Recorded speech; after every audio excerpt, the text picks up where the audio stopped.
About 10,000 people have been killed and about 2 million displaced. South Sudan has been torn apart by a civil war that has pitted President Salva Kiir's Dinka forces against Nuer civilians reportedly loyal to former Vice President Riek Machar. The civil unrest has attracted much concern from the United Nations. I knew the challenges awaiting me as head of the UN peacekeeping mission would be daunting.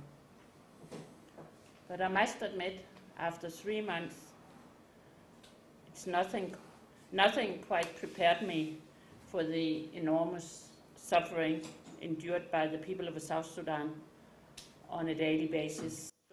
The UN is calling for the conflict to stop immediately. A legacy of impunity for serious human rights violations in the past has contributed to the current crisis. This legacy must stop, and stop now. Human Rights Watch also echoes the concerns, calling the situation in South Sudan horrific.